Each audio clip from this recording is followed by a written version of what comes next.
Alright, for those of you who have a landed property or are interested in buying a landed property and to rebuild, this is something that is breaking news, okay? From the 1st of March, okay, there will be a new revised site coverage guideline that will be coming out. And again, it's coming into effect on the 1st of March. Now, a lot of people have been asking me, what does this all mean?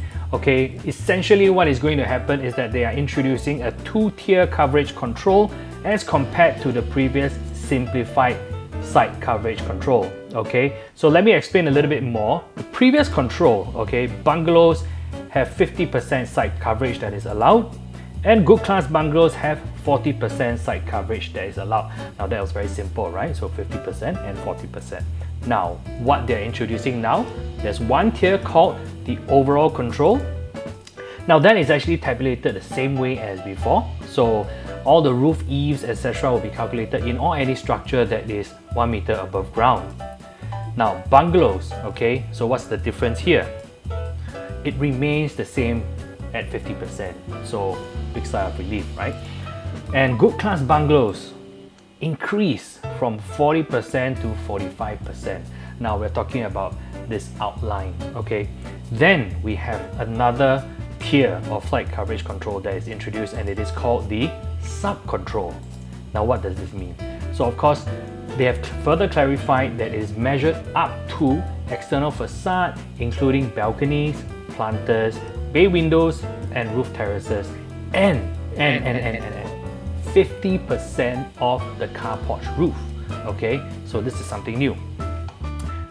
Kind of changes things up a little bit. Okay, and for bungalows, 40%. Okay, so for bungalows, it will be brought down to 40%. Okay, so that would be the facade of the building, the external facade. Okay, and of course including balconies, planters, bay windows, and roof terraces, and 50% of the carport roof. Now let's look at good class bungalows.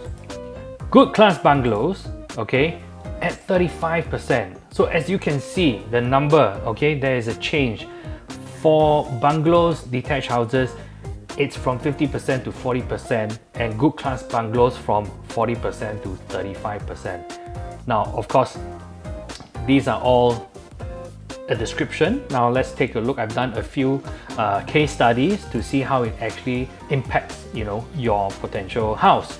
Now just take a quick look at this is actually from URA, so credit to them for this image. The site coverage computation, which is current one, which will be the old one come 1st of March.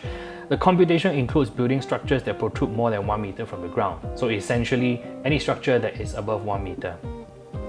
Now the new one, which is the revised one, they have clearly illustrated the current site coverage computation retained to form the overall control for the site. Now that's overall control. So that's similar to what it was before. But what is new is the new sub-control introduced to control building bulk. Now what is the reason for this? So that you don't have an entirely maximized block where you get absolutely 100% of that coverage and all indoor space. You do not have any roof eaves, any protrusions. Now, reasonably speaking, for me, even as an architect, when I design, I will try to provide roof eaves. These are good to shelter the windows from external forces, whether it is sun, whether it's sweeping rain or etc. So it doesn't come beating down the window that much. So again, I think let's look at the case studies that we have, okay, that I prepared to really understand how much impact this really has. So detached house case study 1. I've done 2 plots, okay, they are very generic. One is a deep plot, one is a wider plot, so we can understand, and I kept it at the same size.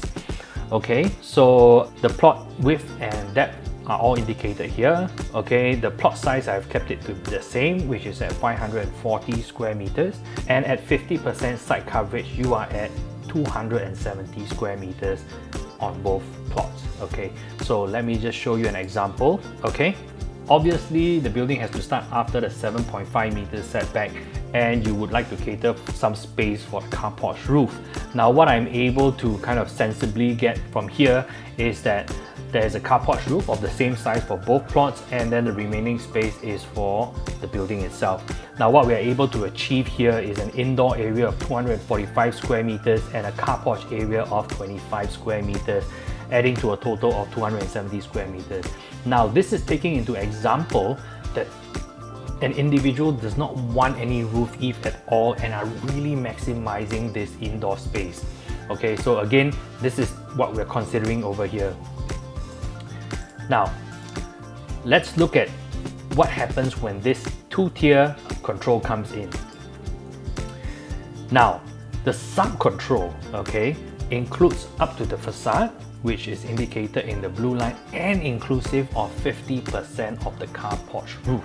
Okay, so what does that mean? Okay, if I were to break it down, 40% sub-control, it means that I can only achieve 256 square meters of indoor space or up to the facade, and inclusive of 50% of the car porch roof. Now, in reality, if I were to base it on the same layout as before, I would have exceeded. Now, if you look at this 257.72 based on the new calculation, I would have exceeded the required area of 256 square meters, okay, for both plots. Okay, so you would have exceeded 1.72 square meters. You lose out on that 1.72 square meters on the first floor plan, assuming that we're just purely talking about first floor. Of course, when you go up to multiple floors, it will impact the other floors as well. Okay, so therefore you're gonna lose the area here. Again, this is purely based on design that is very blockish and without any roof eaves or overhangs so that your windows are sheltered. Okay, so let's look at detached house case study 2. Okay, now in this scenario, we're considering that this plot may be an elevated plot and the car porch is all in the basement.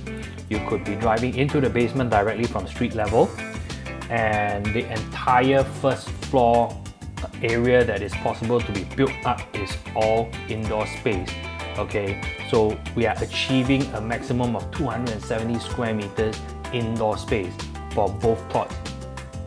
Now, if we were to put the new two-tier site coverage calculation into play, the overall control, which of course remains the same, and the sub-control is at 40%. So what does that mean? So that means that the area that we have here was actually 270, but now we need to cut back to 40% sub-control, which is at 256 square meters. Now that means that we lose 14 square meters on this floor alone. Okay. Now let's take a look at good class bungalow case study. Okay. So the plot size, for example, here is 2,000 square meters, and based on the old calculation of 40% site coverage, we would be able to achieve 8,000 square meters of indoor space, assuming that we are maximizing it without any car porch roofs, without any roof eaves, and also assuming that you are able to drive into a basement car parking area. So with that into consideration, we have 800 square meters of indoor space. And if we were to put that new two-tier calculation into play, 35% sub-control and 45% overall control. So let's talk about the 35% sub-control first. You can see that it has dropped down to 700 square meters from the previous 800 square meters. You have already lost 100 square meters based on this. Now, what you gain is the overall control, because previously it was at 40%, now you're up to 45%. This means that you have a lot more space for shelter, roof eaves, etc. So what they're trying to control is to try and encourage architecture that is not so bulky. There are roof eaves, etc., instead of looking like a box. So you get more. Previously, the overall control would have landed at 800 square meters, but right now it is at 900 square meters. The only downside is the indoor space, which would go down to 700 square meters. Now, again, I think objectively speaking, it really depends on the design that you want. Most architects would consider having roof eaves, car porch roofs, etc., so that you are able to have reasonable shelter from the weather. So All in all, I think for a fairly well considered architectural design, most of the houses would have minimal impact, but again, it really depends on the design of the house. I hope that this was clear enough, and I hope that it clarified all the doubts that you might have. But if you have any other questions, please feel free to drop your questions in the comment section below, and I will try my best to answer them. Thank you for watching.